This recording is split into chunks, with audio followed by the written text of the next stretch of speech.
Hola amigos, un día más estamos aquí en la tertulia de amigos en Radio Solidaria y Solidaria Televisión.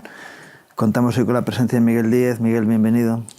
Bien hallado, Ramón. Gracias. Y hoy estamos ya en ciernes de la festividad, o festividad, ¿por qué no decirlo así?, del Shavuot, del Pentecostés bíblico y el Pentecostés, en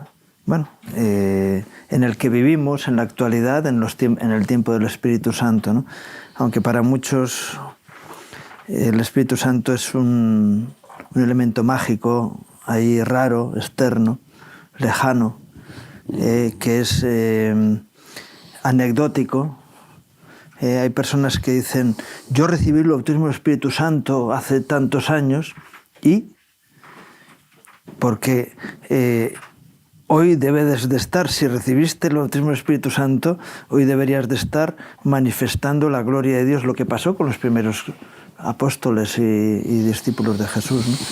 Que cuando fueron llenos del Espíritu eran una fuerza vital impresionante que a todos los que estaban alrededor les dejaba sin argumentos en contra de ellos, ¿no? Desde los apóstoles, los diáconos, el protomártir Esteban, etcétera, etcétera, ¿no? Y estamos en ciernes del recordatorio de esta efeméride, pero que no sea un recordatorio, sino que pueda ser algo real en nuestras vidas, ¿no? Claro. ¿De qué sirve una estrella fugaz? Es un espectáculo y qué bonito. Un subidón. Pero se acabó. Entonces, yo creo que ese es el problema de muchos que tienen experiencias que luego no validan con una praxis correspondiente. El bautismo del Espíritu Santo es claramente la promesa del Padre para que recibamos poder de lo alto.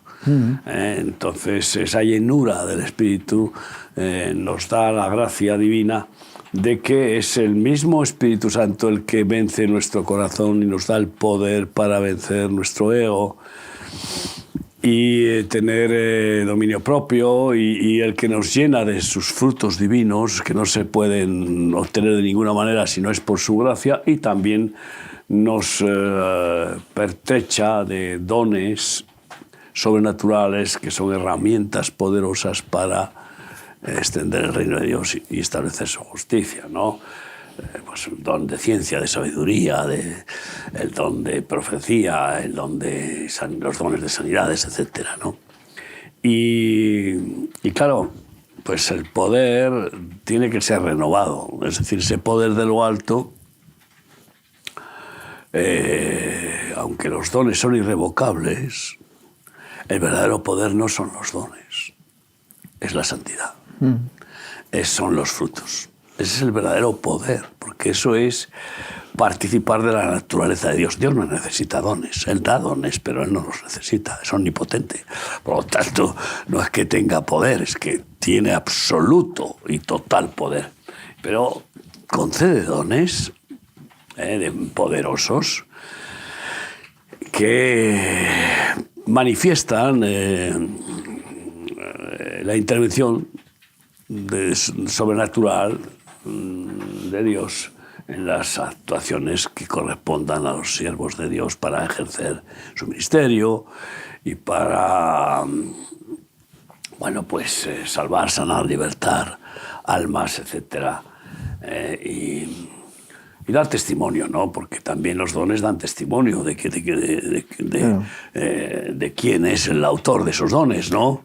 Pues si faltan los dones, ¿qué nos queda? La intelectualidad únicamente. Si faltan los dones, pues puede ser que algunos que no tienen los dones sean incluso más limpios y sinceros que los que tienen dones, porque hay un hiperpentecostalismo que se ha pertrechado de dones y, sin embargo, no se ha mantenido en la potencia principal, que es la santidad, en los frutos. Y estoy pensando en algunos, por ejemplo,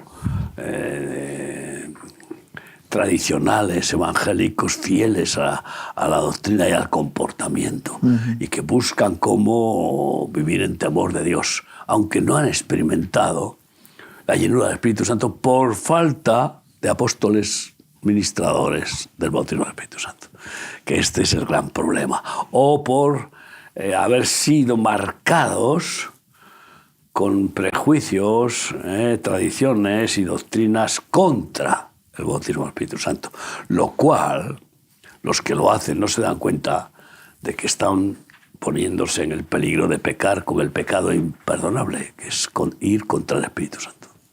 Como dijo Jesús. Sí, sí. Porque es que si tú obvias a la acción del Espíritu Santo, tanto internamente en cada persona, que eso es lo que hablas tú de santidad, ¿no?, como en la manifestación exterior, que es a través de los dones, se queda un sistema religioso. Sí, se queda en el logos. Este es el tema, ¿no? Que se queda en discurso, se queda en la intelectualidad bíblica, ¿no? Que es el problema de los cabezones y de los fariseos. Era el problema de Nicodemo, ¿no? Que es el problema de todos los que salen con la titulitis religiosa, ¿no? de levitas, fariseos y bueno, pastores, e incluso algunos que después se empoderan y se nombran a sí mismos apóstoles, etc. Pero en realidad todo eso pasa a ser estructura de la religión, es decir, esqueleto, huesos secos y no tienen vida. Es tiempo en que la Iglesia tenga una experiencia pentecostal auténtica y sople y profetice a esos huesos secos para que reciban lo que es la verdadera vida y salgan de la biblioteca, salgan del logos, del polvo de los huesos secos que es pues bla bla bla bla bla bla, que es el discurso y que es la repetición pues intelectual de las, hace falta profetas como de los mismos como Ezequiel, temas, ¿no? Que el Señor le dijo profetiza. Digo profetas en ese aspecto, claro, de poder decirle al Espíritu sopla sobre los huesos, ¿no? Los profetas son los ministerios más representativos del Pentecostés, porque son los que junto con los apóstoles, pero yo diría que el profeta es mucho más pentecostal que el apóstol en cuanto a que está centrado en la manifestación del poder de Dios. Y en cambio el apóstol tiene que compatibilizar también ese nivel de unción pentecostal, tiene que compatibilizarlo con ejercer la autoridad de la Iglesia. Con la organización. Con la organización y con el orden, con la distribución de los ministerios, el ordenar a otros y el confirmar y el enviarlos y tal. El profeta generalmente no envía, es enviado siempre. No envía. Es una cosa, vemos como Dios envía al profeta, pero el profeta no envía, aunque a veces envía a su discípulo para que vaya por delante, como hizo el profeta Eliseo, que envió a su discípulo Giezi para que llevara su callado y pudiera resucitar al niño muerto. Pero aunque va, la madre dijo, si no vienes, yo... Hace unos días estuve en un culto y un hermano precioso que está en nuestro ministerio, él dijo, yo no soy profeta. Entonces yo cuando salí le dije, no es cierto lo que has dicho. Eres profeta porque hoy mismo desde este púlpito has profetizado y se va a cumplir lo que has profetizado. Estábamos inaugurando un local de culto y dices, no, este va a ser un instrumento de bendición para la ciudad en la que estamos. Acabas de profetizar y dices que no eres profeta. Ese es el gran complejo que muchas veces tenemos. El problema está en que uno tiene que aprender humildad. Y fíjate tú que hay un profeta que dijo, yo no soy profeta, yo soy panadero. Claro. Yo soy boyero, decía. Claro, boyero, decía. Boyero, pues eso, pastelero. Pero es que hay una gran diferencia entre ser profeta y profetizar. profetizar. Claro, profetizar puede hacerlo cualquier hijo de Dios, cualquier nacido de nuevo, cualquiera que tiene el anhelo de edificar, de consolar, de confortar, de aconsejar, de exhortar, etcétera, que son los fines de las profecías. Y eso lo puede hacer cualquier miembro de la congregación, como dice el apóstol Pablo a Corintios, y no solamente que puede, sino que tiene la responsabilidad de hacerlo. Pero eso no es ser profeta.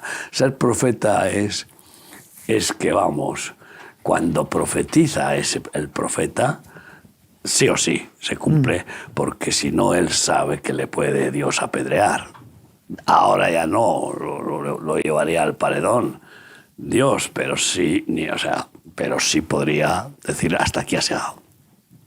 Por lo tanto, el profeta tiene la característica de que no quiere hablar, es que no desea hablar, quiere solamente escuchar a Dios y decir tal cual. Es más, sin añadir ni quitar.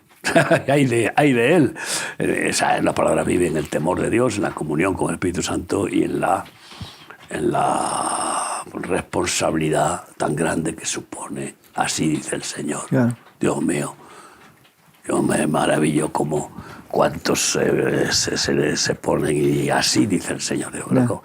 Y luego Dios dice, ¿pero cómo? Si yo no he dicho nada. Y es que son los falsos profetas los que se ponen a presumir encima. Y son muchos los que se van de profetas, precisamente son falsos profetas. Porque el profeta no va diciendo yo soy profeta. Hay un texto que habla de si hubieran estado en mi secreto, el profeta está en el secreto de Dios. A solas con Dios, en la comunión con Dios. Tú fíjate a qué punto llegan los profetas mayores que dejan todo, ni mujer, ni hijos, ni nada, que se van a vivir en una cueva, que viven con la máxima austeridad para que nada les distraiga. Esto es tremendo. Y bueno, vemos la austeridad del profeta, pues que rechaza los tesoros y las riquezas del general Amán. Y cuando viene el leproso y le pide, y ni le recibe, además, era un jefazo, ¿no? Y ni le recibe, ¿no? Porque este jefazo venía cargado de tesoros y de soberbia, diciendo, como yo, a mí nada más que llegue me pone la alfombra, el profeta, a mí. Como algunos que dicen, si Dios existe, me tiene que decir a mí que existe. Los cielos cuentan la gloria de Dios, ¿no? Y entonces pues el profeta no le atiende y va y le dice, dile que se bañe 7 veces, que se zambulle 7 veces en el Jordán, ¿no? Y dice, no habrá ríos mejores en mi país que ese miserable Jordán para que me zambulla. Y se iba a marchar sin obedecer. Y el criado. Sí, una criada, una esclava judía, le dice. Pero eso era antes. La esclava judía es la que le aconseja que vaya a ver al siervo de Dios. No, el criado que iba con él, uno de los criados, porque llevaba un séquito, pues le dice, si el profeta te hubiera dicho que hagas algo muy difícil, lo habrías hecho, ¿verdad? ¿Por qué? Porque ahí te sentirías hecho un machote de cómo has conseguido hacer algo muy difícil. ¿Cuánto más algo tan sencillo? ¿Por qué no pruebas? ¿Se dio cuenta? De hecho su lepra era fruto de su soberbia. Sí, ¿no? es así. Por eso le lleva a humillarse, ¿no? Claro, la soberbia... si la lepra simboliza el pecado, la soberbia es la madre de todos los pecados. Este punto, ¿no? Este profeta, pues, era Eliseo. Estoy hablando porque a veces se confunde Eliseo con Elías, ¿no? Y tenemos ese peligro intelectual. Pero Eliseo rechazó los regalos que vino después a quererle dar, valiosísimos. O sea, era como si a un ricachón te da 10 millones de dólares, o sea, o 20, o lo que sea, ¿no? Imagínate. Pues lo rechazó.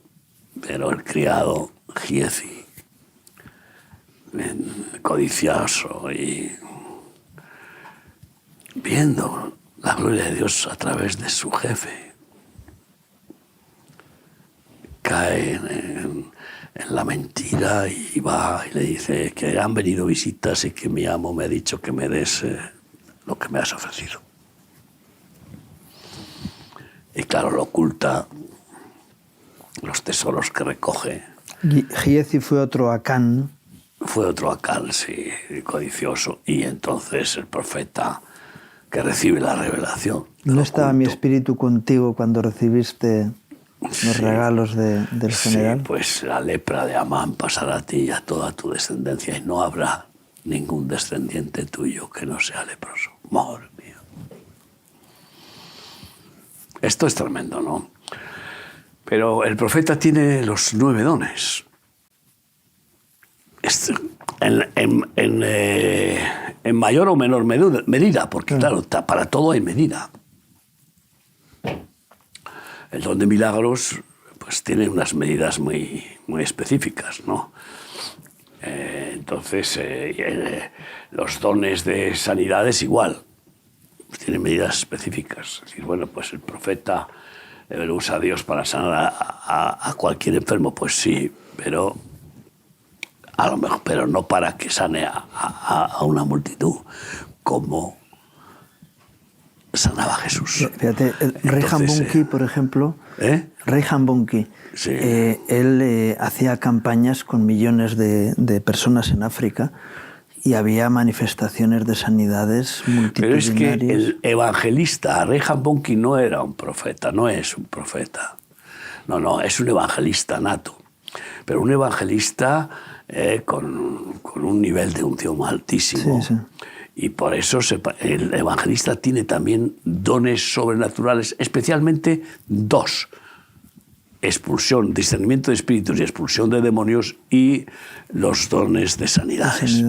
En cambio, no tiene el don de ciencia y el don de sabiduría generalmente, que son más propios pues, del profeta, del apóstol y en algunos casos del pastor. Y porque cada don está... Sí, es específico para un ministerio. Claro, para eso lo da el Señor, no para que cumpla el ministerio el que lo recibe. Y entonces el Pentecostés es eso, es estar completamente, yo diría, poseído por el Espíritu Santo, santa posesión. Aunque él no posee a nadie, sino que da libertad a las personas. Sí, te posees y te dejas y te toma, ¿no? Posee santamente, porque ¿qué es reinar? Es tomar posesión.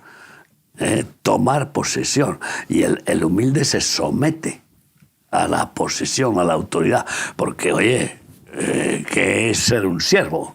El amo puede hacer lo que quiera. Es dueño.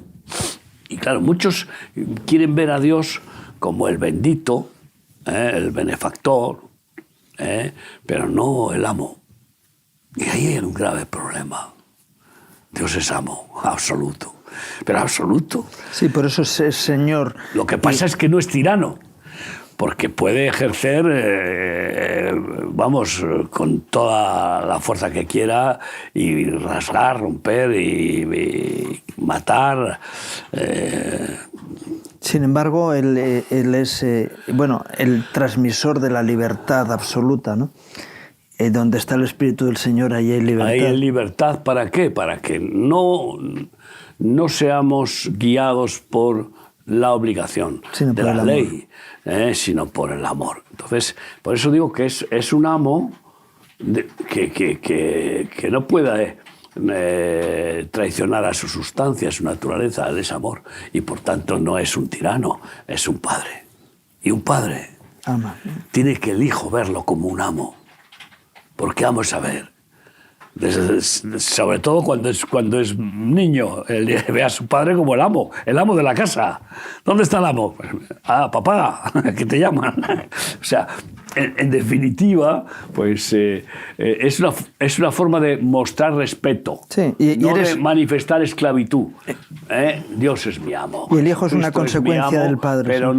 no me esclaviza. Es mi amo porque es mi Señor. Decir Señor es decir amo, sí. es reconocer que es el amo, que es el que manda, que es el jefe. Sí, sin embargo, el Señor decía que hay quien le llama Señor y no hace la voluntad, no busca la voluntad del... Claro, porque es que una cosa es decir de boquilla Señor, Señor, y otra cosa es tener un corazón enamorado del amo, del Señor, y admirado, entusiasmado y lleno de deseo de agradarle y de obedecerle.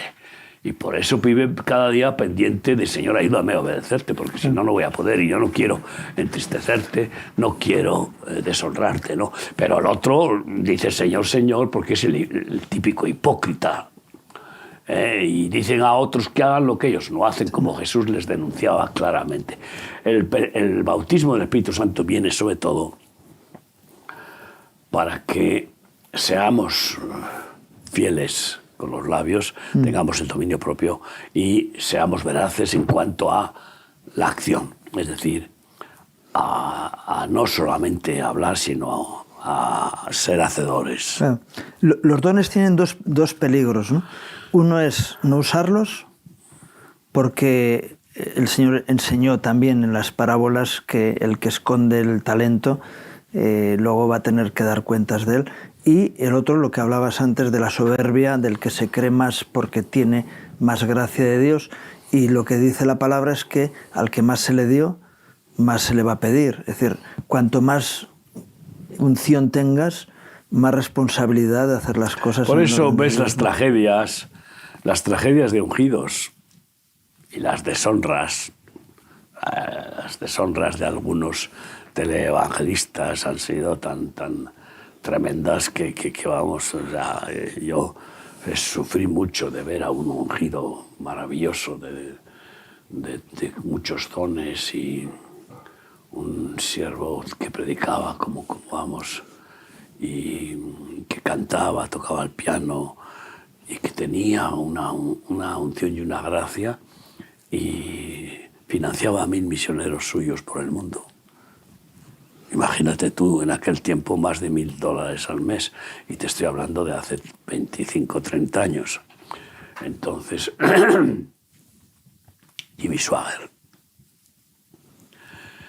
Pero cuando cayó en desgracia, yo siempre preguntaba, Dios mío, si este ungido que me ha ministrado... Claro, pero es como el rey Salomón igual. A través de él, digo, ha caído, ¿qué va a ser de mí? Que soy un pequeñajo, ¿no? Entonces, el Señor me mostró la causa un día estando en una casa de unos hermanos evangélicos, no sé en qué país era, si en El Salvador o no sé dónde. Estaban con un vídeo de él. Y en ese vídeo estaba despellejando a otros ministros, pero mencionando sus nombres. Porque, sí, no al pecado, sino al pecador. Claro, ¿no? porque denunciar y el pecado es obligación. O sea, cuidado con callar y consentir y otorgar. Es espada aguda. Pero atacar al pecador es ser juez. Y dijo, mira, ahí cayó, porque a la caída... Me precede la soberbia. Me precede la soberbia, ¿no? Y entonces pues he visto así a muchos caer que no quiero ya seguir mencionando. Ahí menciono ese nombre porque... Sí, bueno, gracias a Dios ha sido de alguna forma restaurado, ¿no? Sí, él está muy humillado, muy quebrantado y curiosamente en sencillez sigue cantando, alabando a Dios y predicando, pero ya muy quebrantado, sin ínfulas y sin... Imagínate, después de la caída, si Dios te da la gracia de levantarte, ya, pues vas siempre con la cabeza agacha, ¿no? Sí, al final, si Dios te quita la gracia para que te des un batacazo, puede ser incluso lo que necesitas.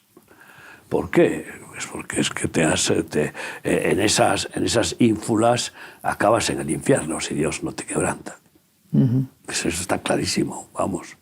Y luego está el que recibe los dones, y creo que eso es uno de los problemas más generalizados en la Iglesia, que Dios reparte dones y luego no se utilizan, porque el uso del don conlleva un sacrificio personal, ¿no?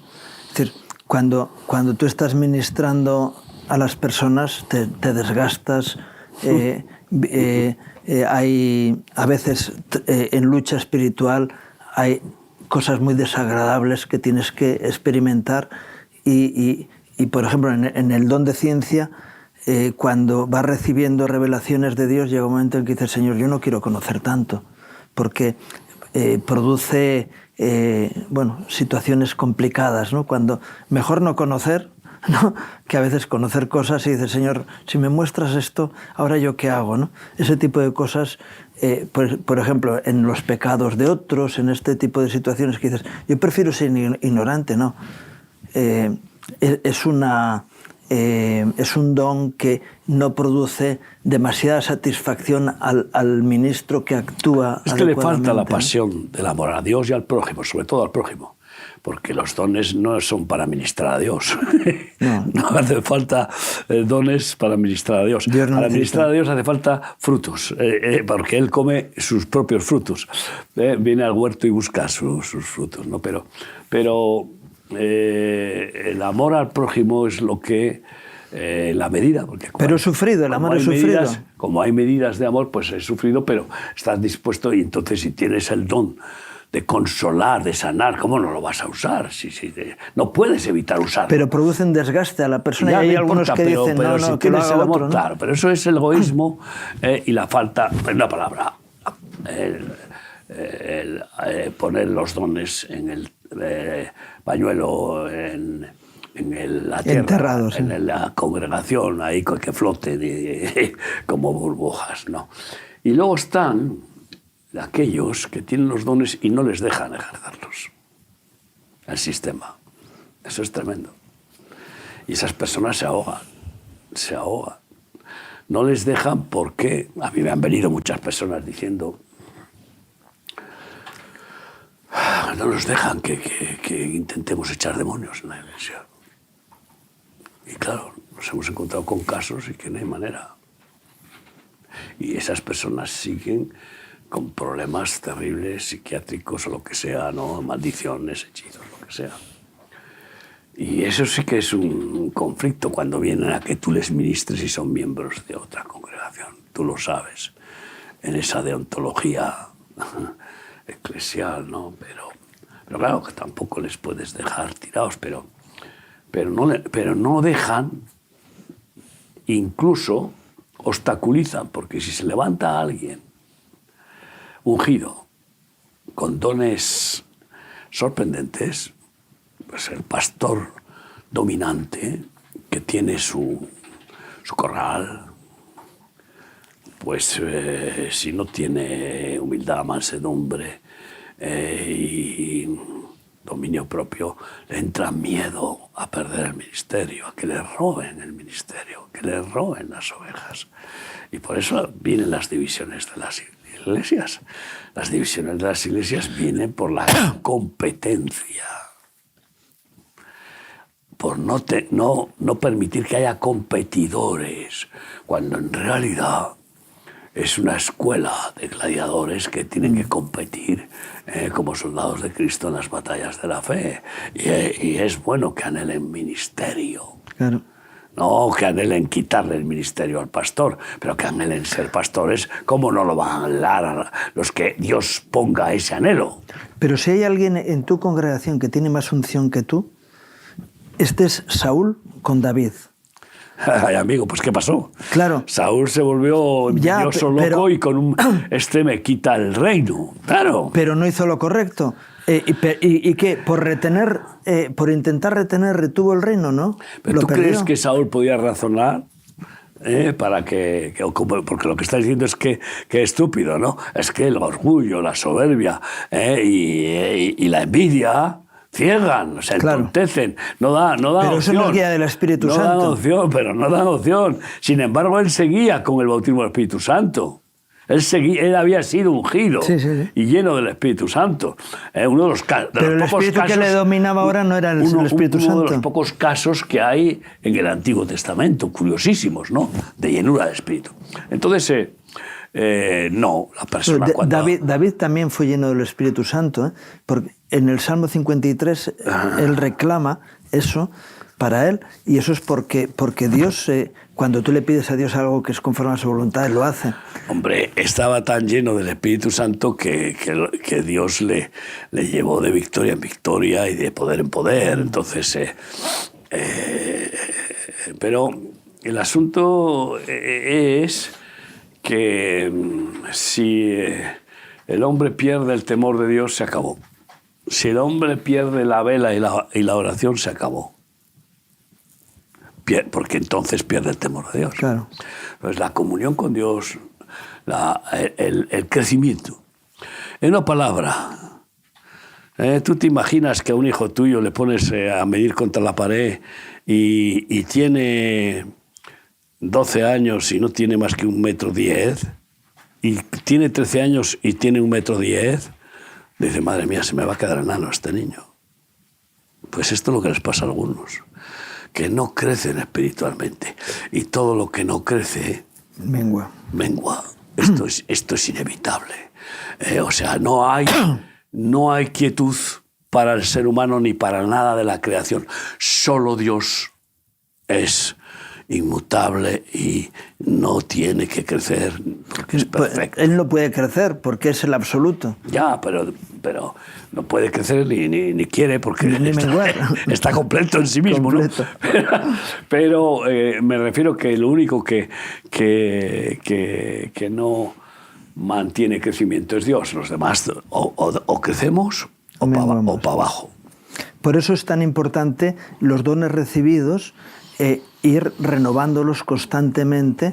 Y de hecho, cuando tú tienes una potencia, tienes un brazo que es potente y no lo usas, la musculatura de ese brazo empieza a atrofiarse.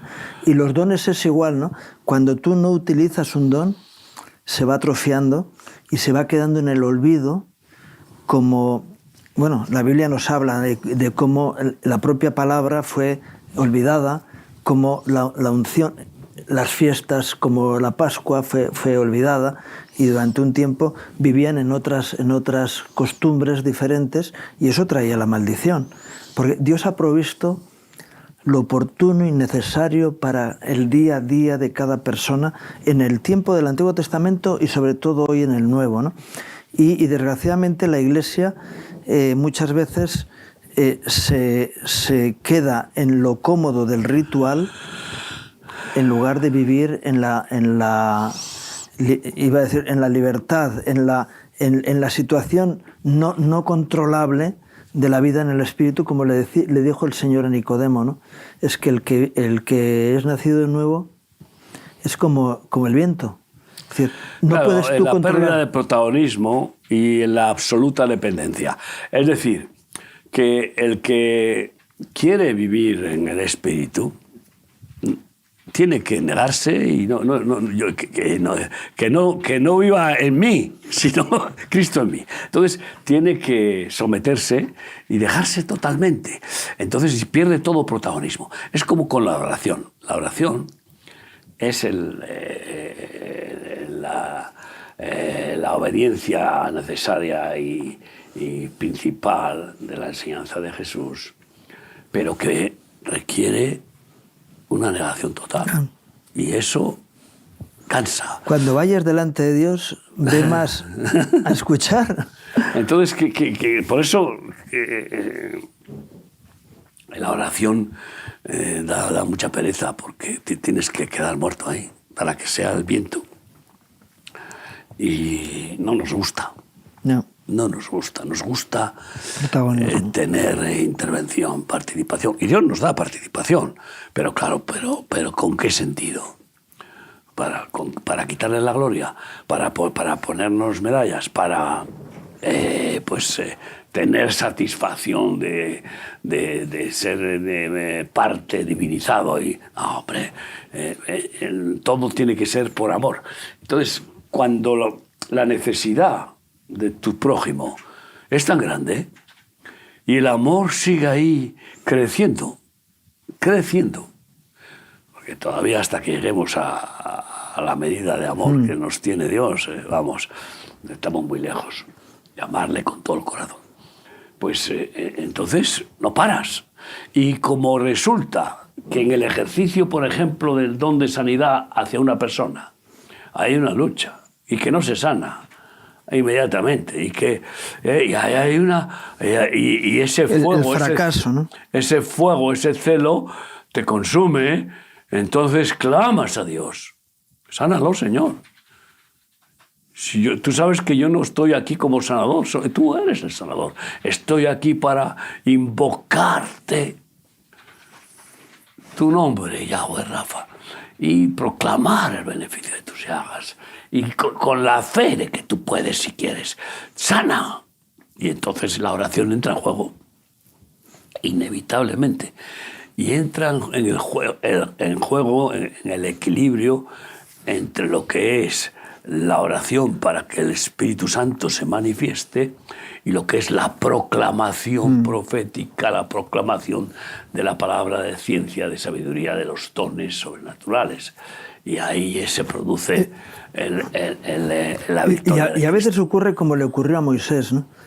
Que el Señor le decía, apártate que voy a arrasar al pueblo. ¿Por qué el Señor le decía eso? Para probar su corazón, ¿no? Para que él dijera, no, tú me has puesto aquí y yo voy a pelear, aunque tú te pongas en contra. Y para mostrarle cuidado, que lo mismo que el diluvio universal lo desaté y menuda, o Sodoma y Gomorra, lo mismo, puedo hacer esto, le está diciendo. Sí. Pero quería probar el corazón de Moisés. Las dos cosas. Oye, a ver si amas a tu pueblo, sí, porque te he puesto ahí para que des tu vida por ellos. Y entonces Moisés se pone duro enfrente de Dios, igual que Jacob, que peleó con Dios. Y a veces Dios quiere que argumentes en contra de lo que Él está diciendo en ese momento, porque está probando tu corazón, ¿no? Sí, el tema es doble. Primero, ¿cómo impulsa a Moisés a que actúe así? Mostrando lo terrible que es Dios. Apártate que voy a arrasar a todos.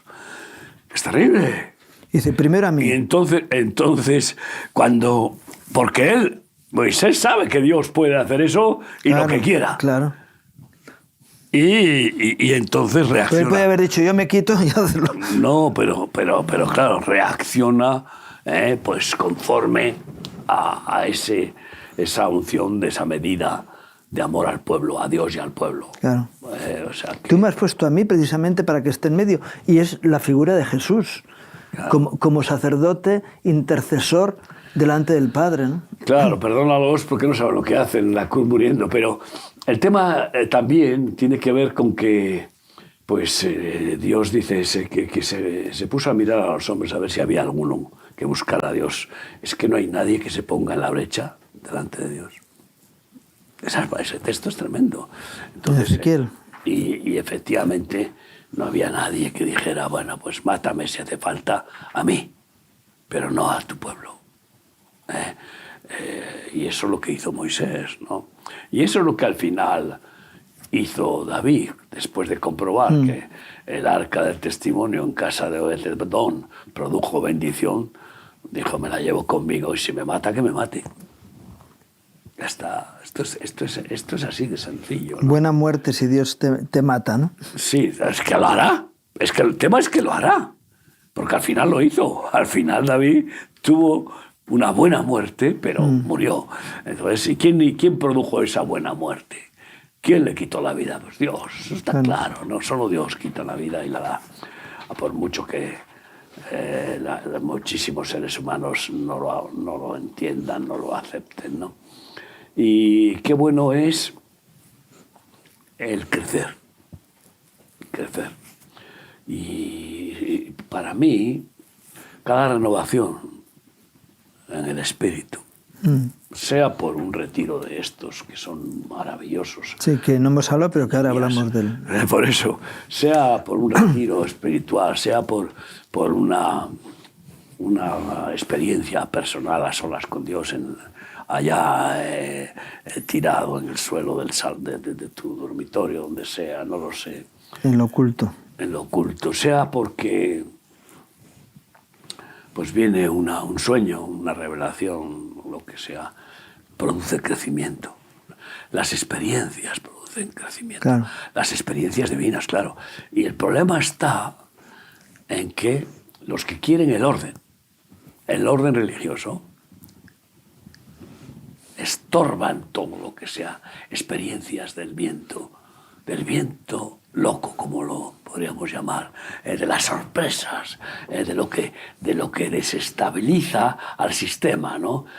Y bueno, pues sin embargo, qué error tan grave, son después personas con un ostracismo brutal y que no crecen nunca. Claro. Y tienen 40 años en el Evangelio, lo único para presumir, llevo 40 años en el Evangelio, y entonces, y puedes decirle, pues en 40 años ni 1 milímetro has crecido. Es que es conforme a la medida de la fe. Espirituales y del amor. Claro, la medida de amor. Sí, pero la medida de fe de cada uno, y cuando tu fe llega hasta una... Es decir, a mí eso de la medida de fe, digo, vamos a ver, yo no quiero andar en mi medida de fe, yo quiero andar en la medida de Dios. Entonces, cuando tú dices, bien, tú me has dado una medida de fe, pero yo sé que tú eres mucho más que la medida de fe que me has dado, y anhelas ese crecimiento. Pero mientras tanto, tienes que ser fiel. No tengas más concepto de ti mismo que el que debes tener, sino que según la medida de fe que has recibido, así obras. Porque si no sería presunción, sí. Presunción, que sería lo que es el hiperpentecostalismo, ¿no? Pero piensa una cosa. Cada medida de fe viene acompañada de una medida de amor. Sí. Esto es increíble. Y si esa medida de fe no ejecuta la palabra que ha recibido esa persona, por la cual ha recibido la fe al oír esa palabra, no la ejecuta con la medida de amor adecuada que Dios le ha concedido, muere. Claro, es que es un peso. Esa fe muere. Es un peso tan grande que te aplasta. No, muere. Es que esa fe se queda en una entelequia. Se queda en un hito, en un espejismo religioso, ¿no? Algo muy bonito, que he tenido fe, me ha hablado Dios, pero luego, como no tengo amor, aunque tenga para mí, aunque tenga toda la fe que mueva montañas, ¿no? Cómo pudieron mantener la sola fide de la forma que lo hicieron en la intervención que tuve, en la conmemoración de la Reforma este año, cuando dije, ¿cómo que sola fide? No puede ser. Es que no puede ser. Primera de Corintios, sí, si tuviera toda la fe, de tal manera que trasladase los montes, y tuviera toda palabra y toda ciencia y toda sabiduría, y no tengo amor, nada soy, de nada me vale, de nada me sirve. Por lo tanto, ahí está el equilibrio. Sí, pero es que todo lo que no proviene de fe es pecado. Yo creo que es por ahí por donde suelen ir, ¿no? Sí, pero claro que sí. Todo lo que no proviene de fe es pecado. Pero muy bien. ¿Pero de qué fe? La fe viva. Claro. La fe que obra por el amor, porque evidentemente. Todo lo que no proviene de fe viva, habría que también añadir, es pecado. Incluso lo que proviene de fe muerta es pecado. Claro. Porque viene de una fe muerta. No, porque la muerte es fruto del pecado, punto. Pero es que pero es que es la fe muerta. Entonces todos aquellos que se aferran a una fe histórica es fe muerta. Pero eso no es fe. Pero lo llaman fe. Ya. Es fe doctrinal, es fe de logos, es fe de tradición, es fe religiosa, muerta. Claro, es Babilonia. Por eso, qué importante es en esta fecha, en estos días que se conmemora, y para Dios las conmemoraciones son importantes porque recuerdan la obra de Dios, ¿no? Y la obra de Dios en nuestras vidas, en el día a día, aunque cada día debe ser un Pentecostés para nosotros, tenemos una propuesta de un retiro este fin de semana que empieza mañana. ¿Sí? Mañana viernes empezamos con esa Vigilia. Congregación, es decir, de un llamado a congregarnos, buscando la renovación en el espíritu, porque necesitamos urgentemente cada día para poder cumplir con el llamado de Dios, el ser renovados en el espíritu, ¿no? Y cada día dice, Señor, si hoy no me ayudas, voy a fracasar. Y qué bueno que nos juntamos con ese propósito para el que se ha despistado vuelva al camino, ¿no? El Señor dice que vayamos, Pablo manda a sus discípulos a las iglesias, a Tito y a Timoteo, para decir, corregir lo deficiente. Y vivimos en deficiencia constante y somos conscientes de ello, y por eso estamos buscando la manifestación especial del Espíritu en el Shavuot, en la fiesta de Pentecostés, y va a ser en los Montes de Toledo, en el Hotel Montes de Toledo, en los Llévenes, y esperamos la visitación. Pero no le decimos, Señor, no nos visites, quédate con nosotros, porque el que visita viene y se va, pero Señor, quédate con nosotros, y renueva, y a los que no han recibido la unción, que puedan recibirla, y a los que la hemos recibido y nos hemos desgastado, renuévanos para que podamos enfrentar las cosas que vienen por delante, ¿no? Qué bueno que podamos estar juntos en estos días, viernes 6, mañana 7 y 8, anhelando que el Espíritu de Dios se mueva entre nosotros de una manera especial, sobrenatural y nueva, porque Dios hace nuevas todas las cosas cada día, ¿no? Evidentemente, no dejéis de congregaros, como hacen algunos. Es decir, que la comunión de los santos agrada a Dios de forma especial, ¿no? Juntadme, mis santos, los que hicieron conmigo pacto con sacrificio, dice el Salmo 50. Entonces, los que hemos hecho pacto, nuevo pacto, en la sangre de Cristo y en el sacrificio vivo y diario de nuestro cuerpo, que es nuestro culto racional, juntos, los corderos que nos presentamos en el altar del sacrificio cada día con el Cordero de Dios, pues el Espíritu Santo se goza y se derrama, ¿no? Y entonces, Él hace a sus siervos flamas, ¿no?, de fuego. Y eso es lo que queremos, salir encendidos con el fuego del amor que lleva a que los dones se manifiesten de una forma completa, ¿no? En la vida de aquellos, en la medida y en el don que uno tiene, pero dispuesto a quemarse, es curioso, a quemarse vivo, pero luego es la zarza que arde y no se quema. En la claro, la zarza, que curioso, porque la zarza con espinos simboliza al hombre, que tenemos muchos espinos, incluso a los que seguimos siendo podados cada una día. Naturaleza quebrantada, ¿no? Sí, pero que pincha, ¿no? O sea, porque esa es la naturaleza humana. Pero, sin embargo, pues el fuego, que es Dios es fuego consumidor, pues no quema la zarza, sino que la mantiene en esa comunión del fuego del amor de Dios. Claro. Que esa es la pasión, por eso les aparecieron lenguas de fuego sobre las cabezas en el Pentecostés, porque se manifestó ese celo santo, que es el fuego divino del amor. El amor es verdadero fuego, es un fuego maravilloso. Y Dios quiere que tengamos ese fuego del celo santo que tiene Cristo, y que por tanto y seguimos seamos incendiarios, vayamos incendiando corazones por todo el mundo.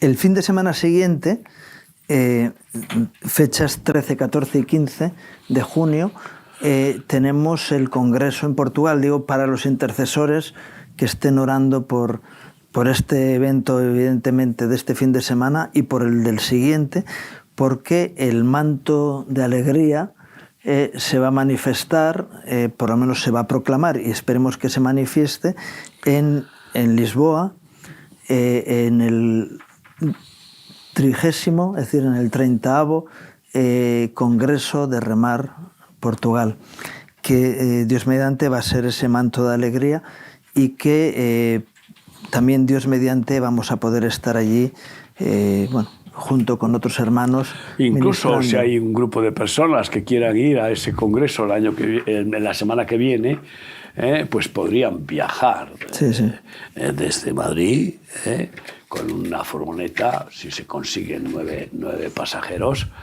que quieran juntarse para ir al Congreso de Portugal, pues sería bueno que se apunten, igual que se apuntan a otros congresos en otros países, ¿no? Es emocionante la fiesta del congreso en cada país, es el momento más representativo, ¿no?, del ministerio en el país, ¿no?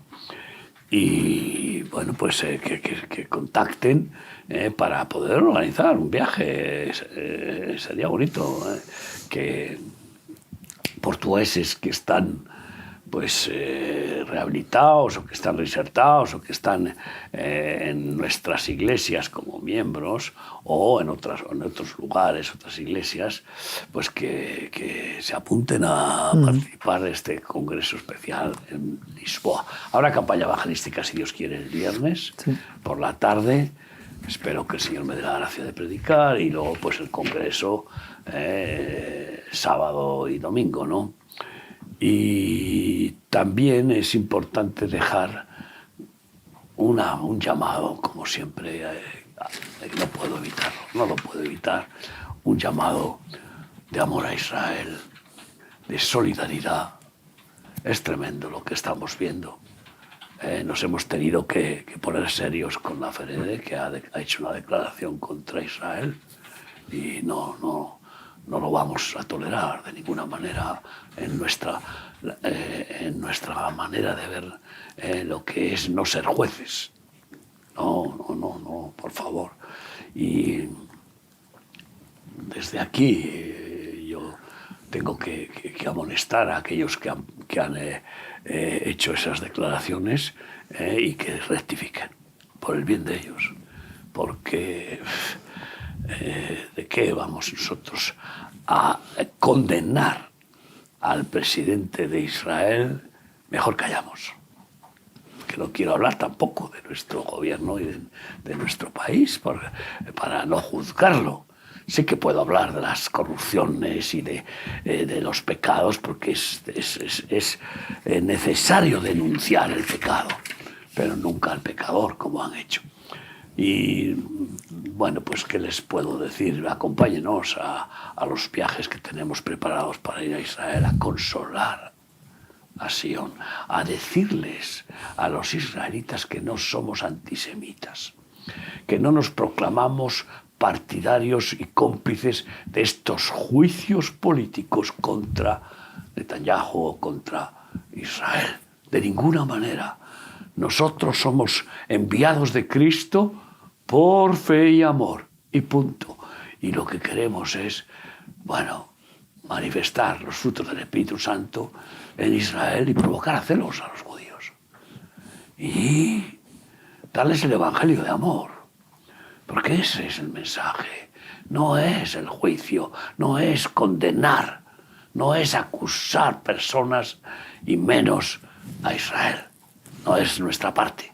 Ya se encarga Dios. Y bien fuertemente que se encarga de disciplinar y corregir y castigar a Israel. No, nada que reprochar en cuanto a cómo Dios trata a su hijo, a su pueblo, con firmeza para que se vaya quebrantando hasta que se ponga de rodillas delante del judío Jesús y pida misericordia, perdón y salvación. En cualquier caso, les ruego que nos acompañen en estos 2 viajes que se producirán, si Dios quiere, el 7 de agosto y el 9 de diciembre. Todavía hay plazas. por favor, no esperen al final, que es costumbre, que parece que en nuestro país tenemos que sufrir cada año en estas convocatorias.